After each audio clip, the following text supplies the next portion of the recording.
Right, ఇక ఖమ్మంలో situation ఏ విధంగా ఉందో చూద్దాం. భారీ వర్షాలకు ఖమ్మం అతలాకుతలమవుతుంది. ఎటు చూసినా వరద నీరే కనిపిస్తుంది. మున్నేరు ఉప్పొంగి ప్రవహిస్తుండటంతో ప్రకాష్ నగర్ పూర్తిగా నీట మునిగిపోయింది. వరద దాటికి పలు ఇళ్లు ధ్వంసమయ్యాయి. కొన్ని కాలనీలో చెట్లు విరిగిపడ్డాయి. కార్లు, బైక్లు కొట్టుకుపోయాయి. ఖమ్మం సిటీలోని కవిరాజ్ బీడీఎస్ కాలనీలో భారీగా వరద నీరు చేరింది. పలు చోట్ల వరదలో చిక్కుకున్న వారు సాయం కోసం ఎదురు చూస్తున్నారు. ఖమ్మం జిల్లాలో పర్యటించారు డిప్యూటీ సీఎం భట్టి విక్రమార్క. వైరా మున్సిపాలిటీలోని ఇంద్రమ్మ కాలనీ వరద ముంపునకు గురి కావడంతో ఆ ప్రాంతాన్ని పరిశీలించారు. అధికారులను అడిగి వివరాలు తెలుసుకున్నారు భట్టి.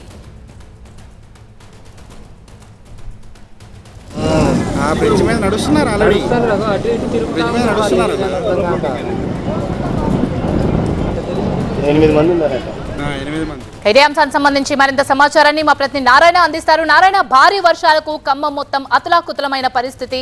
మున్నేరు వాగు ఉధృతంగా ప్రవహిస్తుండటంతో లోతట్టు ప్రాంతాలన్నీ జలమయమయ్యాయి. ఒక అపార్ట్మెంట్ లో ఒక కుటుంబం మొత్తం చిక్కుకున్నట్టు తెలుస్తుంది. వారిని సురక్షిత ప్రాంతాన్ని తరలించారా? లోతట్టు ప్రాంతాల పరిస్థితి ఏంటి?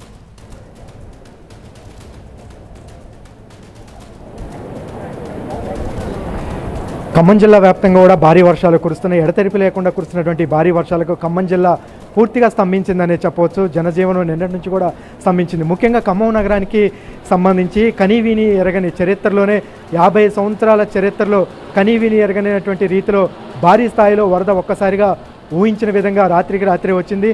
దాదాపుగా 1000 క్యూసెక్కుల వరద మున్నేరుకు వచ్చి చేరుతుంది. మనం వెనుకున్న భాగం మొత్తం కూడా మున్నేరు ప్రాంతం.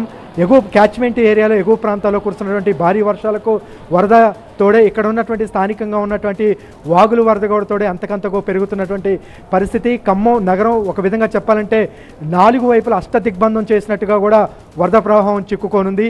దీంట్లో భాగంగా మున్నేరు పరివాహక ప్రాంతాలైనటువంటి కాలువడ్డు దగ్గర నుంచి నిజాంపేట, బొక్కలకాడ, కవిరాజ్ నగర్, ప్రకాష్ నగర్ ఈ ప్రాంతాలలో కూడా కొన్ని అపార్ట్మెంట్లు, కొన్ని ఇళ్లలో కొన్ని కుటుంబాలు చిక్కుని ఇట్లా వివిధ ఘటనలలో వివిధ ప్రాంతాలలో ఉదయం నుంచి కూడా చిక్కుకోవటం, వాళ్ళని రెస్క్యూ చేయటం జరుగుతూనే ఉంది. ఇప్పుడు ప్రస్తుతం మన వెనకాల ప్రకాష్ నగర్ బ్రిడ్జి ప్రమాదకర స్థాయి దాటి వరద ప్రవహిస్తోంది.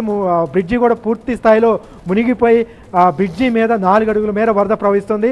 ఆ బ్రిడ్జి మీదే 9 మంది ప్రస్తుతం బిక్కుబిక్కుమనుకుంటూ మధ్యాహ్నం నుంచి కూడా సహాయం కోసం ఎదురు చూస్తున్నారు. అయితే రెస్క్యూ ఆపరేషన్ చేయడానికి ఎవరు కూడా దగ్గరికి వెళ్లే పరిస్థితి లేకపోవడంతో పోలీసులు, ఇటు అధికార యంత్రాంగం, జిల్లాకు చెందినటువంటి 3 మంత్రులు కూడా అనేక ప్రయత్నాలు మధ్యాహ్నం నుంచి చేస్తున్నారు.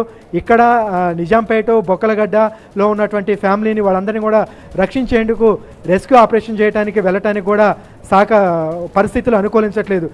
ఏపీ నుంచి మరి కాసేపట్లో ఒక హెలికాప్టర్ రాబోతుంది. మంత్రి తుమ్మల నాగేశ్వరరావు సీఎస్తో కూడా మాట్లాడారు. హెలికాప్టర్ రాబోతుంది. ప్రస్తుతం ప్రకాష్ నగర్ బ్రిడ్జి వద్ద ఉన్నటువంటి 9 మంది పరిస్థితి బిక్కుబిక్కుమనుకుంటూ సాయం కోసం ఎదురు చూస్తున్నారు. ఎందుకంటే వరద ఉధృతి అంతకంతకు పెరుగుతోంది. మున్నేరు వరద మధ్యలో ఉన్నటువంటి పరిస్థితి ఉంది. బ్రిడ్జికి కానీ అటు కోతగినకి ఏమాత్రం గురైనా కూడా వాళ్ళు ప్రమాదపు అంచున ప్రాణాలు అరచేతిలో పెట్టుకొని బిక్కుబిక్కుమంటున్నటువంటి పరిస్థితి.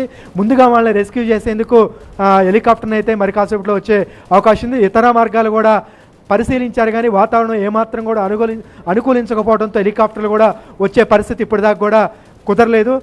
ఉదయం నుంచి మంత్రులు పొంగులేటి, తుమ్మల, డిప్యూటీ సీఎం భట్టి విక్రమార్క అనేక ప్రయత్నాలు కూడా చేస్తున్నారు. ఇక్కడ సిపి, కలెక్టర్, వివిధ శాఖల అధికారులు దగ్గరుండి సహాయక చర్యలను, పరిస్థితులు ఎప్పటికప్పుడు కూడా పర్యవేక్షిస్తున్నారు.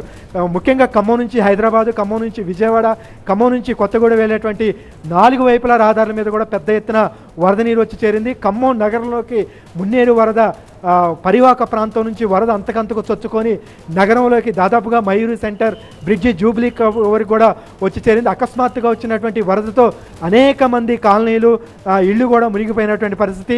ఫస్ట్ ఫ్లోర్, సెకండ్ ఫ్లోర్లు ఉన్నటువంటి వాళ్ళు బిక్కుబిక్కు అనుకుంటూ కొన్ని కుటుంబాల వాళ్ళు సెకండ్ ఫ్లోర్, థర్డ్ ఫ్లోర్లో తలదాచుకున్నటువంటి పరిస్థితి. అందరూ కూడా సహాయం కోసం ఎదురు చూస్తూనే ఉన్నారు. కానీ నలువైపులా కూడా వరద చుట్టుముట్టి ప్రవాహం ఎక్కువగా ఉన్నటువంటి నేపథ్యంలో పోలీసులు కానీ ఇటు లోకల్గా ఉన్నటువంటి గజ ఎత్తుగాళ్ళు కూడా వెళ్ళలేనటువంటి పరిస్థితి. ముందుగా ప్రకాష్ నగర్ దగ్గర ఉన్నటువంటి వాళ్ళని రెస్క్యూ చేసిన తర్వాత మిగిలిన వాళ్ళని కూడా విశాఖపట్నం నుంచి కూడా మరో హెలికాప్టర్ కోసం మంత్రులు ప్రయత్నం చేస్తున్నారు.